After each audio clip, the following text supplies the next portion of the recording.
What's happening, everybody? Happy Wednesday, and welcome to the Dynasty WarZone, the People's Dynasty Podcast. And on this week's show, Mr. Sinclair and I are going to be discussing our biggest hits and our biggest misses and a couple of other things along the way. I've already said his name. You know his name. He is the man of the hour and the man with the power. He is Jerry Sinclair. Jerry, what's good, man? Man, everything's good. Another week talking some fantasy football. Another week talking to my dear pal, Randall Young. Listen, it's a good week, my friend. How are you? How are you? Anything good in your neck of the woods? You know, man, what Joe Dirt say? Life's a garden. Dig it. You know, I'm always here. I'm trying to be more of a glass half full guy. Too much negativity out there in the world. We're going to talk about that. Here, we're going to spend a few minutes on a couple of things. So I want to keep this intro short and compact. First of all, 5-star reviews, regardless of platform, but we're over 200. We're just over 204 if the most recent numbers are accurate. And this, along with subscribing everywhere, is the fastest way to help us grow the show. We continue to ask, you continue to do. We are on a mission from the fantasy football gods to get to 300. That was one of my favorite movies. Get to 300 by the time week 1 of the NFL season kicks off. I think we can do it. And like I said, rating, reviewing, subscribing, sharing everywhere is an awesome way to help us grow. And we do have a review, and I want to read it real quick. It says, "Great pod, but when running through lists, please pause after a player. Rambling 6 names in 3 seconds makes it hard to comprehend what you all are talking about." That comes from FVKK, this nickname, 3, via Apple Pods. Hey, man, you got it. Sometimes we're trying to be short and compact, but you know what? That is a fair request, so we will do that. We don't have any lists tonight, but going forward, I will be cognizant. And Jerry, are you ready for a contest? We haven't done a contest in a long time. No, and I'm always excited for contests. Listen, the last one with the DK Metcalf, that was a bit of a pain in the ass. Just a little bit. Let's get into this one, though. Thanks to our man Mike Jernigan for making sure that DK Metcalf jersey got delivered to the winner. Contest time. So what we're looking to do is we're looking to get to 500 subscribers on YouTube by June 1st. So we're looking at just about 3 months. And here's the contest. So Jerry, we thought about the standard fare, a signed piece of memorabilia, a gift card, but then it hit me. What if I give you some time? Time is the most precious resource on this planet. No amount of money bought a second of time. And so what coincides with June 1st, Jerry? Do you have any clue? I know what it is in the Dynasty world. That's rookie season, baby. Rookie season. So here's what we'll do. I will host round 1 of your rookie draft on the YouTube channel. I will be a master of ceremonies, if you will. We'll stream it on our channel, and then I'll make it a bonus pod. And I'll help your commissioner structure the whole thing. I'll help you facilitate trades. We'll set up a clock. I'll keep the other members entertained. So let's say Jerry and me we're trying to work out a trade. Well, we'll give them a clock, and then I'll help you facilitate, some conversation amongst the rest of the owners, and we'll spend a couple of hours together. And then at the end, you can send me the entire draft. I will recap it for you. I will then do the whole Mel Kiper obligatory grading system. I give Jerry an F because I would always give Jerry an F. I give Jerry an F, and I give Maddie an A, and Kyle an A. But I'll grade your draft, and I'll do a separate podcast for that. And if you're interested, it's really cool. Damn right you're interested. It's easy. And how do you do it? Memphis, how do I get in this contest? It's super easy. You go to YouTube and you subscribe to the Dynasty WarZone channel with notifications turned on. When you do that, I get an alert that says Billy Bob has subscribed to the YouTube channel. I'll just keep a running list of names on a notepad in my phone, and then we will copy and paste all of those names into a wheel of prizes, and we'll draw one. And you want to increase your odds? Get all of your league mates to do this. Say, hey, you know what? There's 11 other of you, plus me, that's 12. If all 12 of us subscribe to this YouTube channel, we got a better shot at doing it. Jerry, how would you like to have me barking out names and orders and keeping your rookie draft going? Well, that's my everyday life. So I don't know what the hell you're talking about. It's true. It's damn true. It's damn true, actually. So if you're interested, just go over to YouTube and subscribe. Turn the notifications on. I will get my alert. I will add your name to the list. And if we get to 500 by June 1, boom, done. Easy. What is it? Like we need like 300. It's like 90 days. We're talking like and three a you know day. how hard it is to subscribe for a YouTube channel, Randy? Not very hard. You So got to hit easy, you one can do damn it. button. One Just one. click. One click. One click. So go to YouTube, search Dynasty WarZone, boom, subscribe, notifications on, boom, and you're entered. It's that easy. You're not going to find an easier contest in the Dynasty space to enter. Make sure you check out our boys, Kyle and Jake at the FF SmackDown. Jerry, they're horning in on our gig. They're talking Dynasty content. I love it. I love the way that Jake has stepped right in to former co-host Seth's shoes and busting Kyle's balls mercilessly. I love it. I absolutely love it. It's great. It's pure gold. I was listening yesterday. Listen, Kyle has always been a bit of a pain in my ass. And, conversely, I'm a bit of a pain in his ass. So, yeah, no, it's like peanut butter and jelly when I was listening yesterday and I got to hear that. So that was good. And, I mean, they do a kick-ass job. I mean, if you have listened to Kyle at any point ever, he's an entertaining guy and he can reel you in at any time. And Jake the Ripper is the same way, man. Well, so what we're going to do is we're going to get into the Dynasty content. And if you just want to hear the Dynasty content in the show notes, I will put the actual time the hits and misses start. But there was a whole lot of hullabaloo on Twitter over the weekend in the Dynasty space. Jerry, did you see some of the negativity out there? Yeah, I am not a person that blocks people. I did block somebody, though. Yeah, I mean, here's the thing, guys. The way, first of all, the Dynasty fantasy football space is growing. And that's cool. That's super cool. We got superpowers of the industry like Matthew Berry, like the fantasy footballers. They're doing more Dynasty content, which is great because they do very cookie cutter, basic entry-level Dynasty stuff, which is cool. That leaves plenty of room for you to come on here and hang out with us and learn more about Dynasty. But if you're new to Dynasty, Jerry, I've got rule number 1 for you. What's rule number 1? Do you remember rule number 1? I know what my rule number 1 is, and that's don't be a dick. Don't be a dick. Write that down if you're not behind the wheel of a car. Don't be a dick. God damn, guys, it is so hard to just build good Dynasty rosters. There's no point in being out a dick. And I would just say this, if you're on Twitter, and not everybody is, but if you're on Twitter, he was the guy from Varsity Blues. Yeah, the new Twitter end zone dance. He's the best character in that show. I think so too. Him or Billy Bob. Billy Bob. Too fat, Billy Bob. You're too slow. I don't want your life. but weed out those that aren't here to help you on your journey in the game of Dynasty fantasy football that we all love. The arguers, the clout chasers, the assholes, they will all expose themselves to you. And man, just kick those people out of your life. Man, make your life better for Dynasty. What do you think, Jerry? It's funny because I actually did a little bit of show prep today. Normally I like to wing it. I like to just, let Randy surprise me and I'll just ramble off whatever I get. But I did a little bit of preparing, and it's funny you say that because I literally said weed through the crap to find the ones you think help you, because it's rampant. It is a disease. I don't want to say it's a pandemic because of what we've been going through, so I'll just say it's a plague. There's a lot of just I feel like when we joined, there was a lot of guys that were just trying to spew content out. And they've gotten to the point sort of where we're at. So they have podcasts, and they've created their own community. So they're not exactly telling everything on Twitter. And now Twitter is just a cesspool of shit, hot takes with no accountability. And it's just, I don't know. I don't love it. I can handle that more than people just being a dick for the sake of being a dick. Yeah, I mean, but listen, that's few and far between. There are a couple, but here's the thing. We know who they are. Sure. They expose themselves.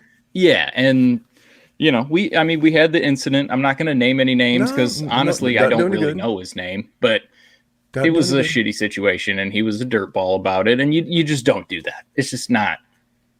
It's cool. It's cool to disagree. But man, I used to be that guy. I'll put my hand in the air. I used to get mad and I had to defend, Pick player X's honor. Son of a bitch, I will get in there and I will mix it up. I'll brawl to defend Amari the Cooper honor. versus AJ Green like 4 years ago. Oh, I remember. Jared Goff.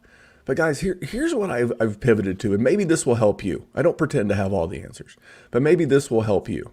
Instead of getting mad about what someone says, I ask myself, why are they saying it? Is there any validity to it? Can I learn from it? Can it make me a better Dynasty gamer? And if the answer is no, I just move on to the next one. There's no point in engaging negative people. And I got one more thing, and then, Jerry, I'll give you the floor to wrap it up, is give new people a shot. It's odd that, we only want to consume content the way that we used to. 8 years ago, I was only consuming podcasts. Now I'm consuming YouTube content. Now I'm consuming Twitch content. And I'm sure there'll be something else coming on.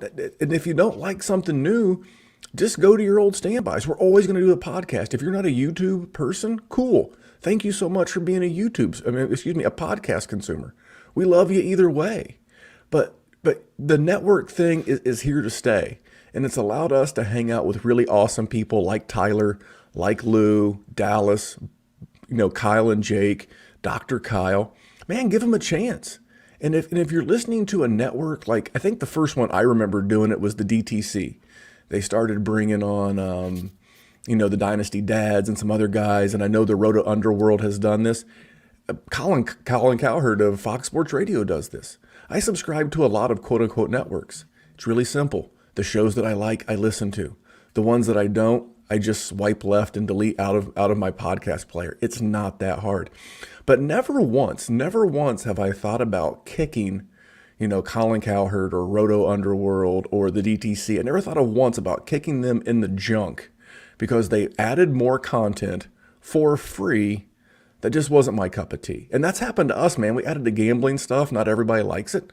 That's cool. We get it. We're adding redraft stuff. We're going to add daily stuff.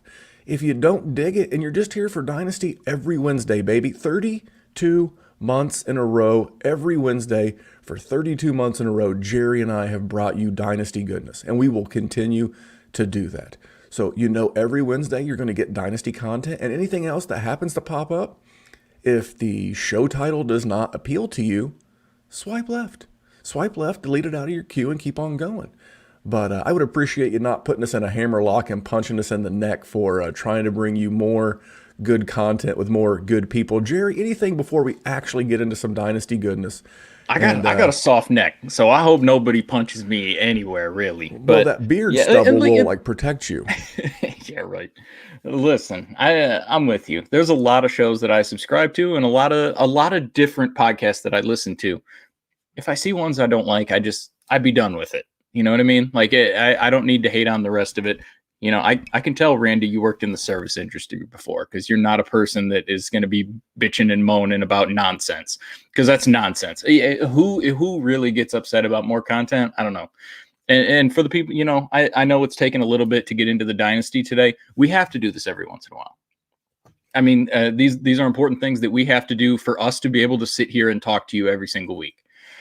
We are trying to get better. We really are. Here's the thing that, people that do what we're doing don't say all the time. We effing love you guys. And we try to make it better every single time. Anytime I get a DM, anytime I get added on anything, anytime, the WarZone gets an email or anything, and they say they appreciate it, you have no idea how good that makes me feel. You have no idea. Or even, if fans of the show in the Patreon or anything, they come at me and they attack me a little bit, because me and Brandy will go back and forth. We got our brotherly love-hate going. And if they want to side with Randy and they want to do that to me, I love it too, because it just feeds into it. I love it. So we're just trying to grow. That's all we're doing. And so we have to do these sorts of things every once in a while so that we can grow, so that we can do this. I'm not doing this to be Matthew Berry. I'm never going to be Matthew Berry. I have no desire to do it. But what I want to do every single week is sit down and talk with my friend Randy over there, and we'll just spitball football, because it's a fun game that we play. That's all, Ben. That's all I want to do. I want to talk football with my friends, whether that's Jerry, Kyle, Dallas, the other evil Kyle. Everybody that's part of our network. We want to talk football, And I mean this sincerely. When I sign off every show and I say at the Dynasty WarZone and now the DWZ Football Network, we're just trying to make the world a better place for fantasy football. We want to help you with your teams. We want to see you be better Dynasty GMs, redraft GMs. We just want to help you out. So, just a lot of negativity out there. Just want to remind you, we've always got your back. We are about 15 minutes in. I do apologize. But before we do, unfortunately, we got to pay the bills. Streaming service, not for free. We're going to talk about Veridian Global. That is our official apparel provider. And Jerry, there are some new T-shirts in the works over at Veridian Global. I gave Matty a couple of new concepts. He's going to be rolling out real soon on the Dynasty WarZone page over at Veridian Global. Don't want to give away any spoilers, but there might be one. It's very Memphis inspired. And on the front, I'm going to have a little Dynasty WarZone logo, right? Just a small up there on your upper left-hand chesticle. Classy, a classy one. Keeping it classy. And on the back, it's going to say working harder than an ugly stripper, because that's what we do here at the Dynasty WarZone. Less classy, but awesome. Gotta be me. But if you're wanting to check out the shirts that we continue to update every single month, add new shirts, we're going to have 3 in March. We're going to have a couple more in April, and we're going to have more stuff in time for your rookie draft. And guys, it's not a billboard for the Dynasty WarZone. Small logos. And, it's just kind of a fun conversation starter, whether you're in the gym, you're just walking down the street. So, man, support us if you're able. If you're interested, go over to Veridian Global, VERIDIAN, Veridian Global. Man, just check them out. Bookmark the page. And even if you don't buy anything, maybe hit them with a DM. Hey, I like what you're doing. Let them know that the WarZone guys sent you. And we would be much appreciated. But here we go, Jerry. After all that hullabaloo and horseshit, we are ready to talk about some real horseshit. Our 2020 biggest misses. Do you want the honors of going first, or would you like me to go first? We'll go mine, because I'm gonna ignore Darius Geis in this whole situation. I'm just gonna you get a pass on him. You get a total pass because he's a dirt ball, but that was a miss. We'll just say that. So we'll go with the other guy that I had probably the most shares of, and I'm not necessarily done with the man. I know you are not happy with him, and I know a bunch of other people aren't either. But that's Juju. Antonio Brown was good. Randy's giving me a thumbs down if you haven't subscribed to YouTube like a dope yet. So you should do that, and you could see him smirking at me. He's not going to be the guy that was 1,400 yards. The guy that was like RB or wide receiver 3 overall or whatever the hell he was. But he's not dead. He's not chopped liver either. But I missed on that. I thought my man was going to be able to at least semi-repeat it, and he was extremely touchdown dependent. He was usable, and he was a wide receiver too, because he got 7 or 8 touchdowns or whatever he got, sub 1,000 yards, and now he's a free agent. Listen, there's a chance he can get a spike in value depending where he goes, but I think you just have to be content with a 24, 25-year-old wide receiver who's going to be a wide receiver too, and just sort of accept that. I think the narrative, a lot of people are very similar to you, Randy, where they don't love him, so maybe you can get him at a value. Or the person that already has him is me, who has already paid him enough, so you can't get him. But I wouldn't be opposed to kicking the tires, but as far as, how 2020 went and how it's looking going forward, the guy that I thought could potentially, get 150 catches, it coming off that 1,400-yard season, that is just not reality. So where do you think your boy Juju would go that he could recoup some value to make 2021 more of a hit than a miss? I think it has to. I mean, Houston doesn't have money, but that would be the greatest spot. But honestly, there's not a ton. I think you're just sort of accepting the fact that he's a young wide receiver, and he has shown things. He has been at least a wide receiver 2 in 3 of his 4 seasons. He can find the end zone. He has consistently.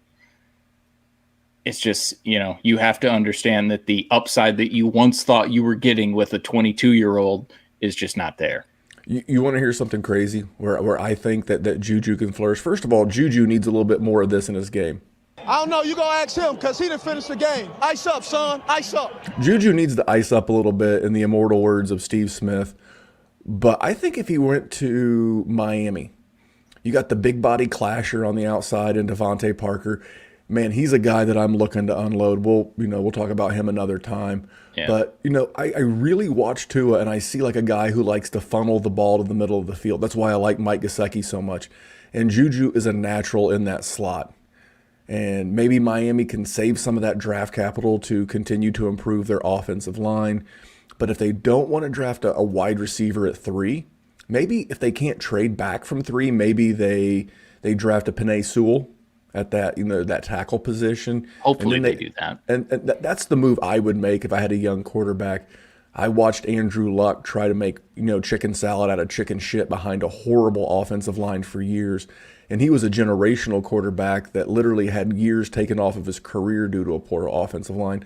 I would much rather see Miami sign a guy like Juju, who really plays a game that works real well with a Tua's game. I think he'd be a nice compliment, and then use that 3rd overall pick to bolster the offensive line. I'm going to get into my first guy, and this was what I immediately thought of myself as. Not only did I miss on him in 2020, but I made him a sweetheart in 2021. Dumbass. Yep, totally felt like a dumbass for Daniel Jones, man. I just got to say, I was expecting a little bit more in the TD department. He only had 12 combined touchdowns in 2020. He had 11 passing and 1 rushing versus 26 as a rookie in 2019. But his completion percentage and his QBR, and I'm always going to reference QBR going forward because it does encapsulate the run, and it is the preferred measurement of the guys out in Las Vegas. And if you don't agree with the boys in Vegas, they'll bet you on it. So I do like Daniel Jones. His interceptions went down over the back half of not his interceptions, his fumbles. He's had some fumble issues. He's a good little runner. We covered that in the Sweethearts edition. He's still a buy for me, but in 2020 he was a big miss for me. Jerry, what did you think about Daniel Jones? Can he bounce back? Do you see it? Yeah, the Giants were. It was weird because you lose Saquon. You never really had a ton of wide receivers there in the first place. I mean, when you're relying on Golden Tate and Darius Slayton, bless their sweetheart, and Sterling Shepard exists too, but I'll never fall for that dog shit. I don't know. That was just a weird situation.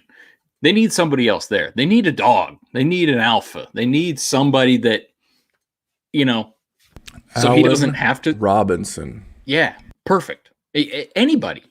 You just need somebody that can bail him out in a situation because he just does not have that right now. I definitely think Daniel Jones can bounce back. And here's the thing about Daniel Jones. His name is Daniel Jones. So he will never get the cachet of the community because he's got that boring name. If he was like Tank Jones, borderline QB1, everybody's going to love him. What about Wheels Jones? Awesome. Wheels Jones. All right, Jerry, wheel on to your next guy. Who was your other miss? Josh Jacobs, and he was a miss for both of us, unfortunately. Well, he was a back-end RB1. It wasn't horrible. Yeah, but that's what I'm saying. Like, he wasn't the worst. And going forward, I don't think he's going to be the worst. But I thought he was going to grow. And I know you thought he was going to grow. And what did we see? We just saw a poor man's Derrick Henry is what we saw. We didn't get to see the passing chops. We didn't get to see any of that. It was a little disappointing. This time last year, we're talking Josh Jacobs as like RB3, RB4. He is going to be a staple of your teams going forward. This is the young guy that you want. Now he's not in a lot of people's, RB1s at all. Mine included. It's in yours. Randy's raising his hand too. That's what I'm saying. I mean, talk about falling from grace. Maybe it's a narrative. Maybe he can bounce back. I don't know. I don't trust that system. I don't trust him to be able to do that. Go ahead. I mean, so you take all the big 5 running backs, and we'll even throw Antonio Gibson and your boy James Robinson in there. So you have the big 5. We got JT, CEH, Dobbins, Akers, and I'm Swift. So you got those 5 plus Gibby plus J-Rob. Are you taking Jacobs over any of those guys? In a startup. We have a startup coming up in May. The guys in the league, they want to get past the rookie draft. I dig it. Who do you think does Jacobs go ahead of any of those guys? maybe Gibby, just because I don't know what they're going to do in the draft, but I don't think they're going to bring in another guy, so I don't think he's going to have competition. So I think that would be one plus that potentially Gibby does, but like confidently, hell no. Are you taking him over any of them? It's gonna depend. By the time we actually pull the trigger on that draft, we'll be past the free agency period and the draft. So if Jacobs avoids any more major competition, I expect Jalen Richard. It's not Richard. It's Richard.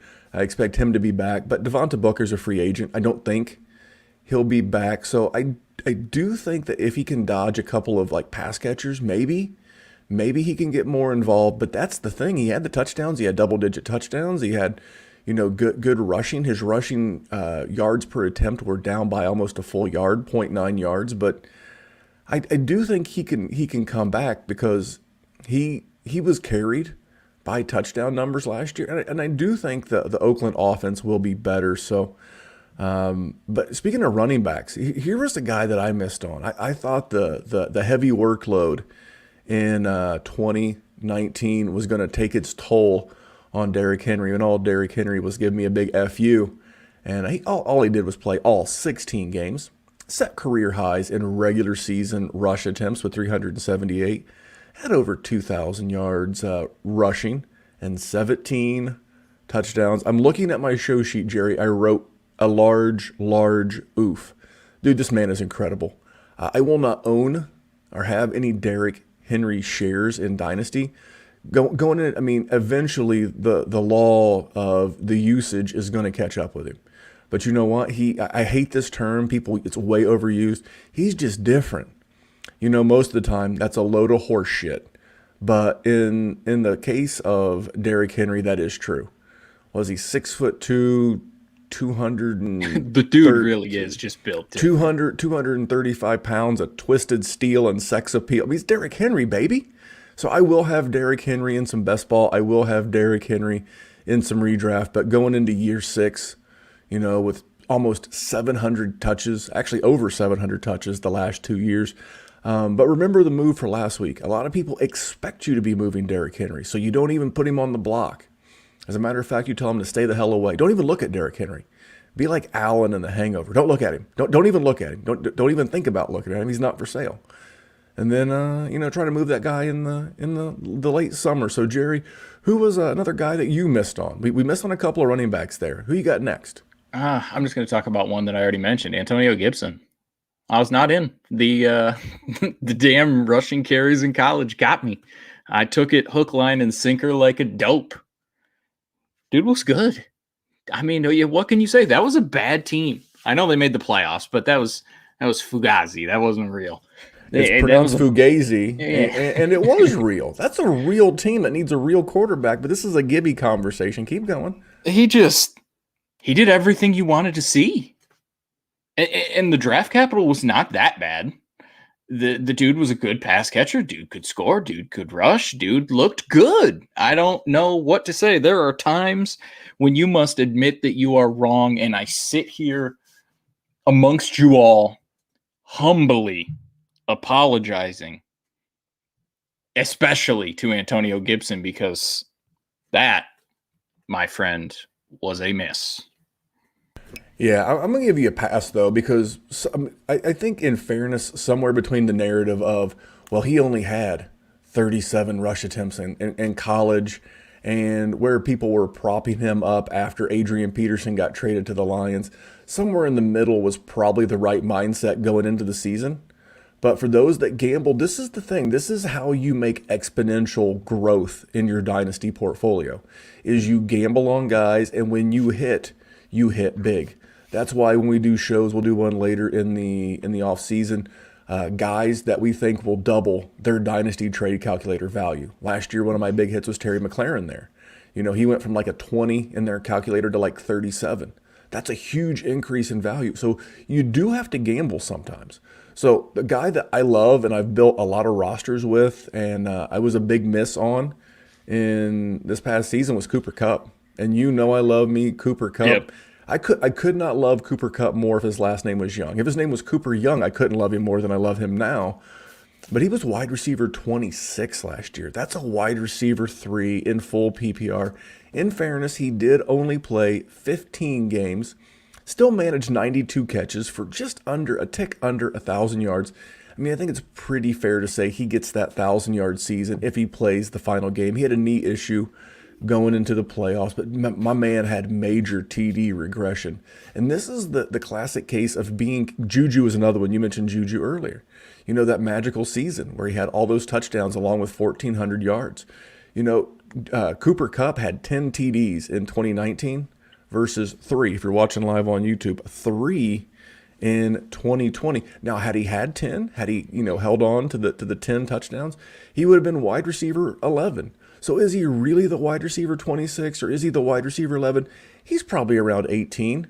But here's the thing, his DLF ADP right now, per my boy Kyle, he mentioned this on the FF Smackdown. They did a little Dynasty trade targets with how to acquire him. Great stuff. He's going in DLF startup ADP at wide receiver 37. I'll cash that check. Jesus, really? Yeah. He's going as a wide receiver 4, so I'll cash that check.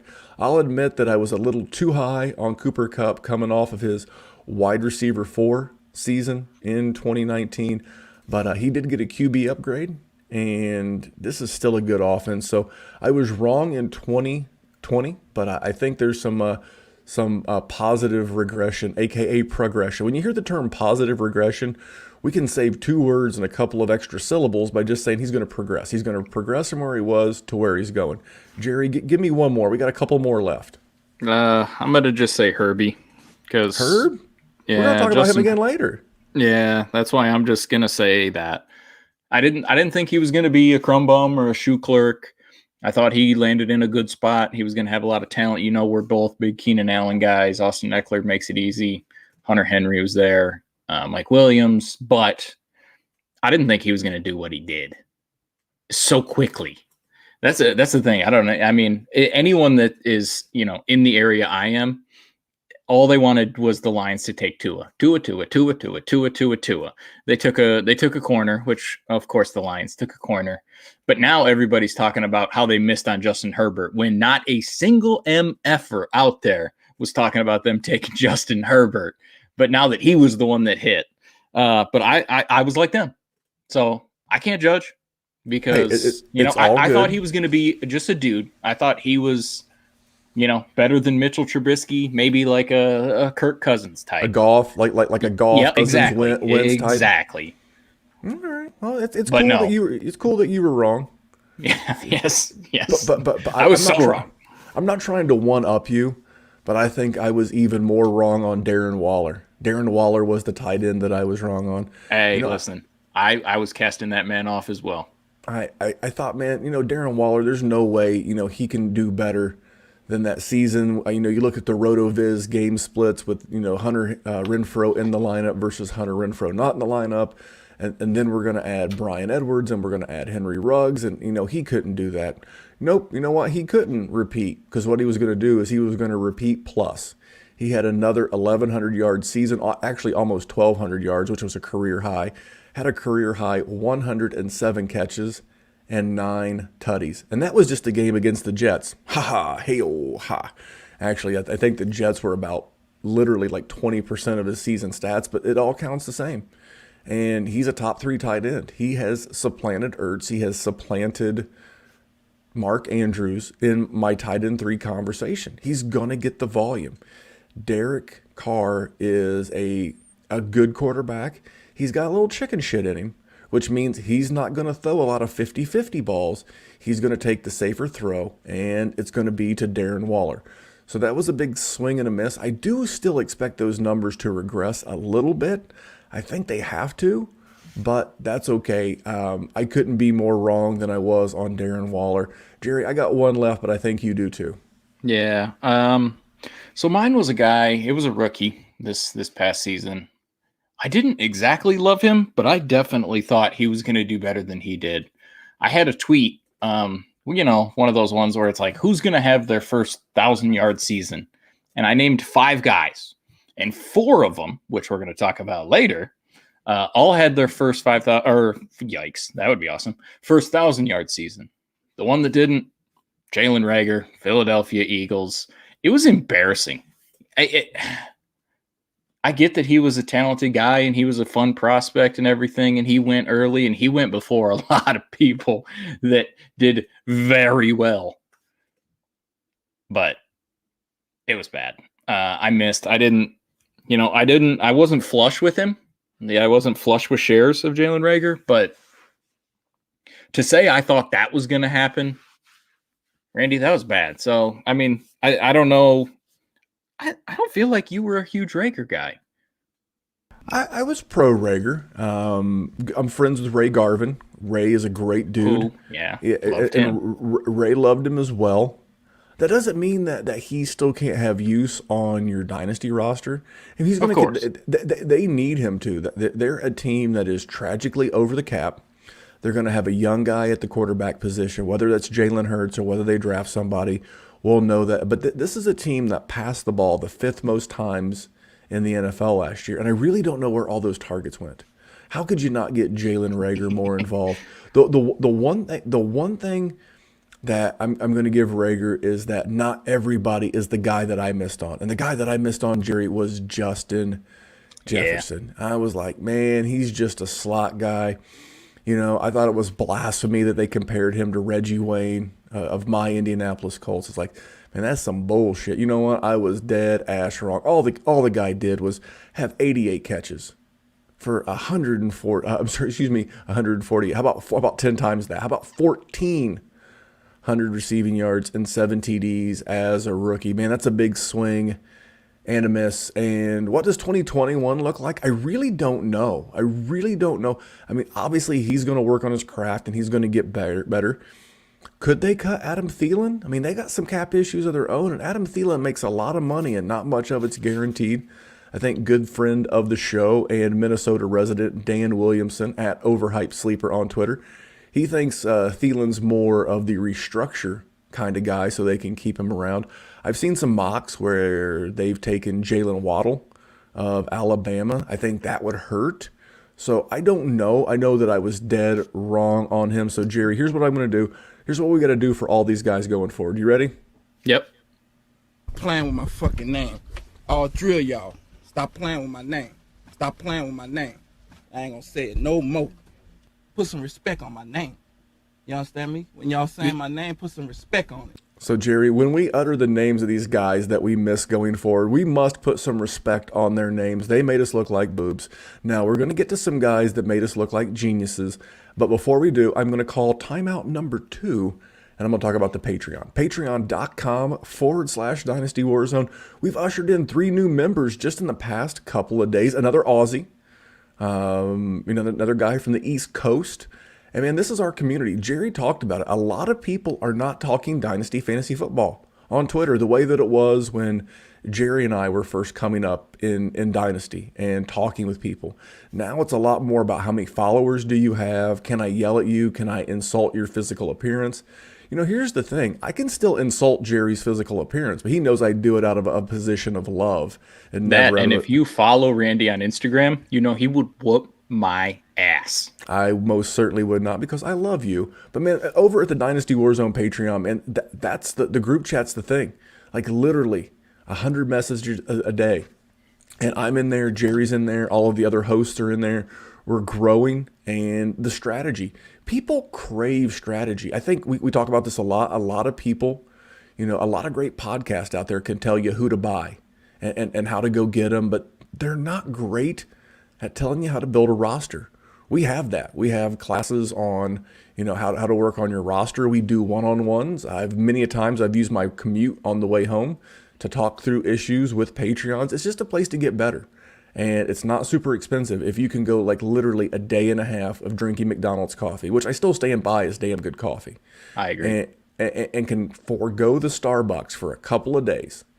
You can easily afford to be a Patreon. So if you're interested, you can either slide my DMs, you can slide in Jerry's DMs, or you can just hit us up, patreon.com/Dynasty Warzone.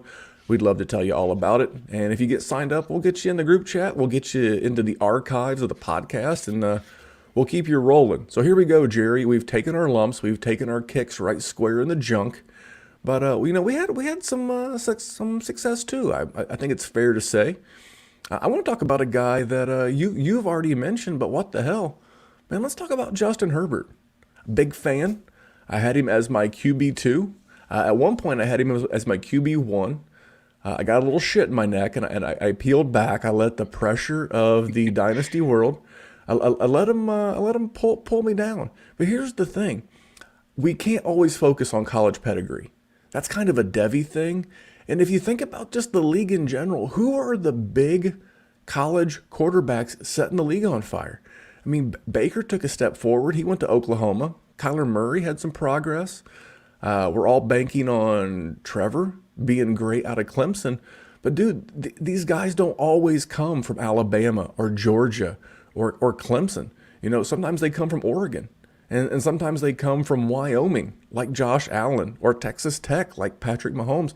And the one thing that we've got to start focusing on a little bit is when we start hearing about some of the leadership and some of the intangibles. I think for the most part, you want these guys to land in positions. Jerry, you mentioned it earlier. You want these guys to land in good positions. But that's why I like Mac Jones. I like the fact that Mac Jones at the Senior Bowl took the offense on day one, and literally overnight the next day, he's in the offense. He's the alpha in the room. He's taken command of the offense. I think that's great. He's at an all-star game, for lack of a better term, with guys that have a great pedigree of their own, and he's in there barking orders and getting these guys on line and lining them up in formation. So that's why I like Justin Herbert. That was the thing about him at the Senior Bowl. He was the Pied Piper. He was the one the dudes wanted to be around. So you know what? I'm going to take a little bit of a victory lap on QB9. And, man, he's top 5 in QB startups right now, Jerry. So do you want me to keep going and bashing you with Justin Herbert, or do you just want to just crawl under a rock long enough to go get the name of your first guy you're taking a little lap on? Listen, if I'm going to crawl under a rock, I'm going to pick up a bigger rock and throw Justin Jefferson at you. I'm not going to talk a ton about him because we already talked about him, but he was a dude I thought that could slip into the Stephon Diggs role. He exceeded that. He was awesome. That was also one of the guys I tweeted about that I thought could get to 1,000 yards. So missed horrendously on Jalen Reagor, hit wonderfully on Justin Jefferson. Terry McLaurin was one of them, and I got 2 more to do a little foreshadowing. But yeah, I mean, Justin Jefferson was a freak. Sometimes you get lucky when you get a hit. I'm not a huge person of tooting my own horn when I get a hit, because I don't feel like you learn anything from doing that. But, I do got to pat myself on the back every once in a while. Justin Jefferson, it does, makes me feel good. I will remind you that a pat on the back is 18 inches away from a kick in the ass. So we got to keep grinding. We got to keep them tools. We got to keep them tools sharp. And I'll tell you one guy that I got a lot of heat for not liking in 2020. And this is the problem with being a fan. And here's a little cautionary tale for you. Watch out for what I've currently dubbed fanalist. And what's a fanalist? That's anyone that has Justin Jefferson's Stan account is like their Twitter handle, but yet they're offering advice. Wait, you mean that's not reliable? Anybody who has a player as their profile picture on Twitter, I'm just going to go out on a limb and say they're probably not the most unbiased take on there. But I got a lot of heat because he was a dynasty darling for a long time, and that's Todd Gurley. Last year's RB29, I was Jerry, here's your word of the week, trepidatious, that he was going to be a poop sandwich in 2020, and I was right. And he's a guy that I could even see having to take a backup role. He could even be a guy that I could see not being signed through free agency. I could see him being 2021's Devonta Freeman, where he doesn't wind up on a roster until like week 1, week 2, week 3, because no team is going to want to sign him, in my opinion, as a veteran and have his contract go guaranteed on week 1. So I would not be surprised if he has a hard time getting work unless he's going to take pennies on the dollar. I mean, here's a guy who literally gave you 8 points per game in PPR or less over the last 7 games of the season. He is all but dust from a dynasty value standpoint. And if you didn't get out last year, well, good luck with getting out in 2021. 2021. Listen, Jerry, if you didn't sell Todd Gurley when he was that's a you scoring problem. touchdowns, it is.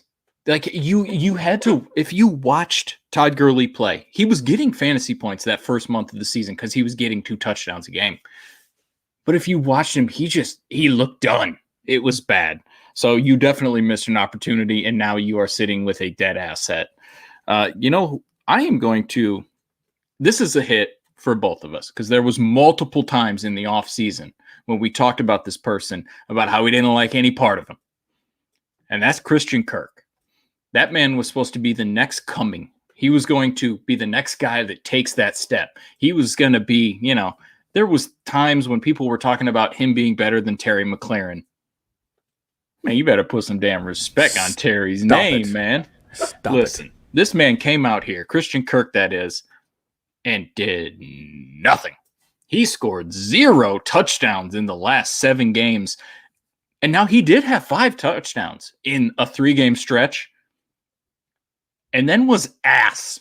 He was cheeks the whole year. He's embarrassing. And any value you thought you were going to get for the man or from the man or out of the man is gone.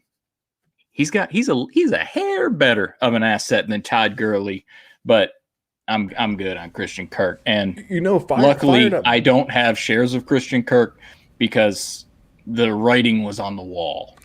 Fired up Jerry is my favorite, Jerry. When Jerry gets fired up, it always reminds me of this. Think you gonna get away with it? Not up in here!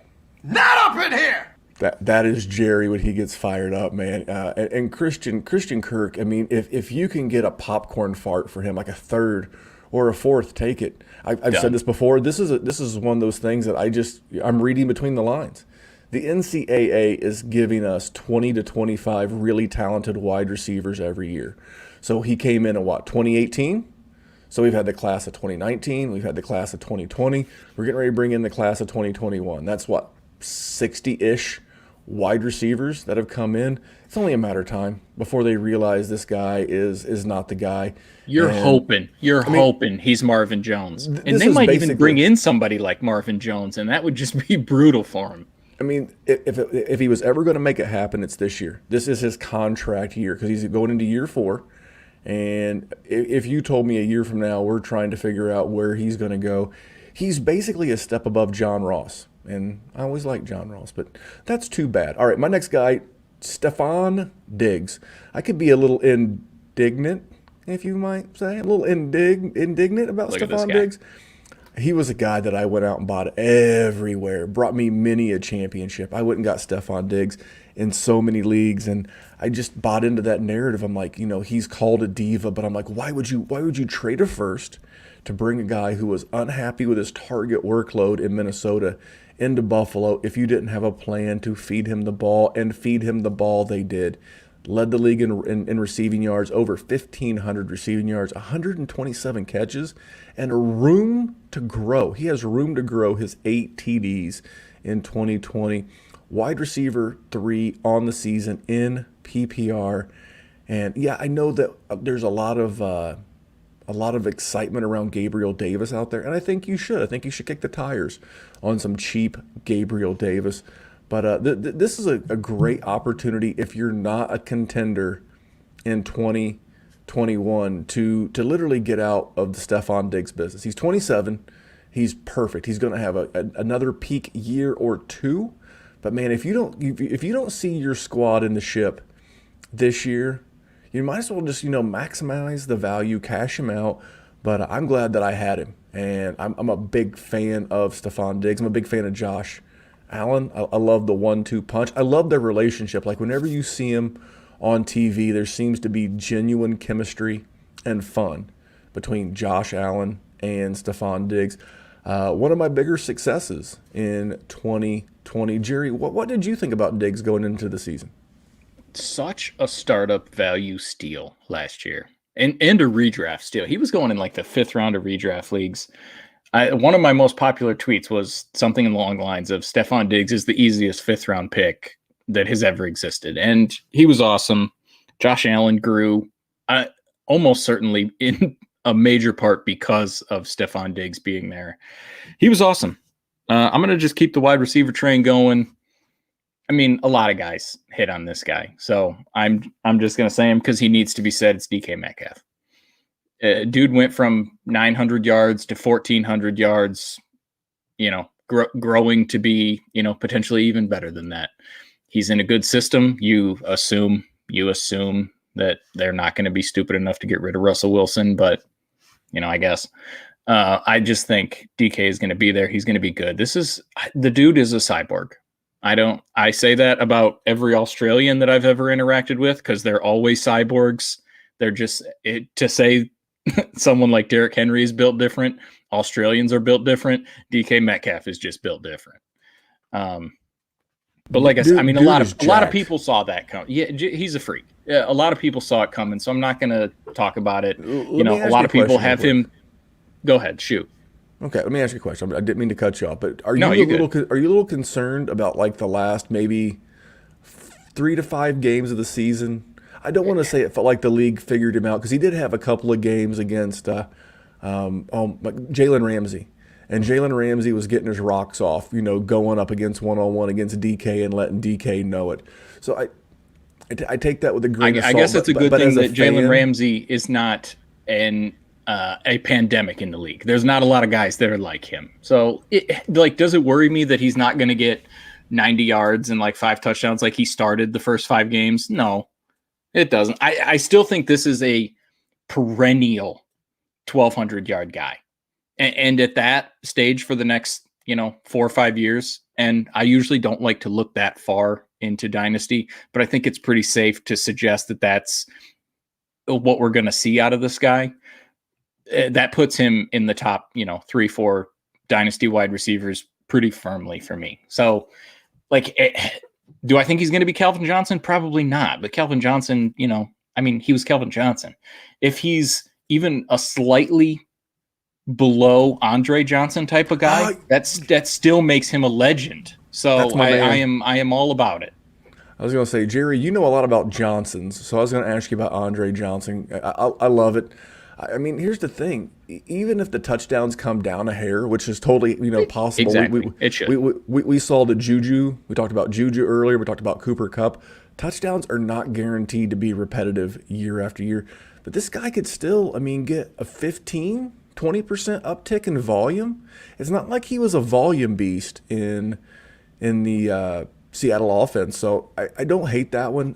My guy, and I hate to victory lap on guys who underperformed, but Hayden Hurst. He was a very borderline tight end 1, but there was so much love. We'll use the term love for him when he got traded to the Atlanta Falcons as the replacement for Austin Hooper, who had a very magical 2019 season. And here's the thing. It wasn't like, Hayden Hurst was the drizzling shits. He still managed 56 catches, and he had 571 yards and 6 TDs. And for me, he's actually a bit of a post-hype sleeper in 2021. His new head coach and play caller, Arthur Smith, he was a tight ends coach. And another year in that offense, and I really look for this Atlanta offense to be special. Year 2 for a lot of guys, a little bit more cohesion. They've got a top 4 pick. I'll be curious to see what they do, whether they draft someone there or trade back. I did see a mock draft the other day where it said Atlanta should take Kyle Pitts with the 104 and unleash the greatest offensive collection of weapons in the NFL. I'm like, hyperbole much? But it would be a lot of fun. That's the one thing about mock season is you get to make, you get to make drafts like that, and you get to talk about some fun. But if Hayden Hurst avoids real competition, I really see him as being like a nice tight end 2, like especially in best ball. If you miss out on the big 3 and you want to stack a couple of guys, man, I'd love to stack my 2021 sweetheart Mike Gesicki with a Hayden Hurst, because I get to see him having a couple of games where he could win you a week with a couple of TDs and some nice games. So even though he was rough and not what we expected in 2020, I do think he can be a 2021 breakout guy. So I was right that he was going to be bad, but I think I'll be right in that he can have a nice bounce back. Jerry, give us one more. Let's get one more and get you out the door. All right. Well, I hit all the wide receivers up, so let's talk about a running back that I hit, and it was sort of ugly. but it worked out. And it's funny because he was actually one of my breakups. What was that, last week or 2 weeks ago? David Montgomery. I said that, what do we always say? Value and volume. He was a guy that got some volume, which made him a value in my eyes. It was gross. He didn't help you get to the playoffs, but he helped you win your championship when the time was right. He was highly touchdown dependent. And as we have mentioned with multiple guys, that is something that should not be relied on going forward. It is not an indicator that it is going to be replicated, but it happened. And I enjoyed it in the leagues I did have him. So I was right on David Montgomery. I don't know that I was fully right in the sense that he would be a stable asset, because I don't believe he is a stable asset. But in the short term, which is why I said I don't like to look in the future in this game, David Montgomery worked out. So that was a little lucky. I got a little lucky at the end because this was so close, Randy. This was so close to me hiding behind that rock again and you just beating me over the head with another one. If that man didn't find some touchdowns in week 15 and 16. Well, I got to say, I appreciate everything that you were right on. So I'm going to let you go out on this one. Got to get in your grandstanding and your hot dogging, don't you? Yeah. Well, I'm gonna go out on one big one myself because this man is a Colt. It's Jonathan Taylor. This guy was the RB6 in PPR, and he could have done better. He missed a game due to COVID precautions. He missed one game. He was a contact trace miss and late in the season. But he could have been top 5 as a rookie, and he got a QB upgrade, at least from a mobility standpoint. You'll see more RPO because Carson Wentz has had 200 yards rushing or more in, on average the first 4 years of his career. So a little bit more of a mobile quarterback, and you can't really just focus on the running back because Phillip Rivers, even though he had a great season, like 24 touchdowns and like 10 interceptions and 4,000 yards passing, he was a statue back there. And now with a mobile quarterback, this could really open some things up for him. I do think he could maybe take a small step back in your reception profile because Carson Wentz is not the greatest checker down of the ball to the running backs. Like, Phillip Rivers was the king. Well, if he wasn't the king, maybe he was the prince. I think Drew Brees was the king. But Phillip Rivers was at least the prince of the check down pass to the running back.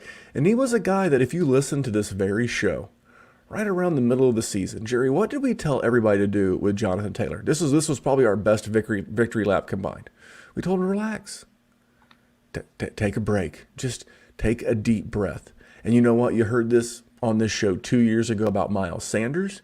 You heard it last year about Jonathan Taylor. And you're going to hear it at some point in 2021 about somebody. You know what? It may be Najee Harris. It may be Travis Etienne. It may even be Javonte Williams. But somewhere along the way, one of these young men is going to get off to a slower start in the NFL. And guys, that's cool. It's cool. Think about your first year at a brand new job. Did you hit the ground running? I bet some of you did because you're smart son bitches listening to a Dynasty podcast like the Dynasty WarZone. And I bet some of you are like me. That's true. That's true. And, some people learn on the job. It's totally cool. Some people go to an old stodgy head coach who's not going to give a rookie a bunch of volume. Andy Reid, I know we were expecting Kareem Hunt, and what do you know? You got first-year Brian Westbrook or first-year Deuce Staley. CEH still had 1,100 yards rushing. 1,100 all-purpose yards. But back to Jonathan Taylor, just a cautionary tale. Don't get too antsy in your pantsy to make a move. So, Jerry, I think all in all, man, took a little bit of work to find some misses, but I think we did good. Number of people who won their championships thanks to some of the stuff we put out always feels good, but I'm ready to attack some free agency next week, man. Yeah, and free agency is always one of the fun times of the year, isn't it? It's what gets it all started. Oh, man, I can't wait. We're going to do a preview with one of the good guys. We talked about some of the shitty stuff going on in the Dynasty and fantasy space. We're going to have one of the good guys here with us next week. We got booked on the schedule. We got Anthony Servino coming on with us. We're going to talk a little free agency. And then And then the night, this is a surprise for Jerry. If you're watching live on YouTube, you will get to see the reaction on his face. Then on March 16th, I'm bringing back Jerry's old friend, Kyle Richardson of the Headliners. He's going to be on here of the FF260 if you go back that far. Way back in the day. And, we're going to have Anthony, we're going to have Kyle on. We're going to start rolling some guests here on the Dynasty WarZone. We've got our seasonal stuff out of the way. We're going to have a lot of fun talking about how these guys are going to impact your roster going forward. We're going to have some how-to stuff going on, some startup season stuff. And guys, if you're like, man, where's the rookie stuff? Every Sunday night on YouTube, every Monday in the podcast, me and my co-host over there, Dallas Hyder. Man, we've already had great guests on. We've got a great guest lined up this weekend on Sunday, the 7th. We have Angelo at Angelo FF. Yes, that Angelo, damn good at what he does. And he's going to be on with us on Sunday. So we have a ton of goodness coming up for you here at the DWZ, Jerry. So what do you have for these people before I hit them with one more thing and we get on down the road? Listen, we talked about our hits and misses today, and we disagreed on some of them. You had Justin Jefferson, or I had Justin Jefferson, you had Justin Herbert. There can be disagreements. Listen, if we agreed and we just stroked each other's egos the whole time, you wouldn't listen because it'd be boring as all hell. And in truth, we live in a world where people have different opinions about about every player, about every strategy, about everything. Take that information, learn from that information. Okay, Randy hit on Justin Herbert. Jerry missed on Justin Herbert. Randy did pretty good with Daniel Jones. Randy did pretty good with Josh Allen. Listen to Randy when he talks about quarterbacks. There's a reason I don't dive into that. The man is good at finding that kind of value. It's those unpopular guys like that.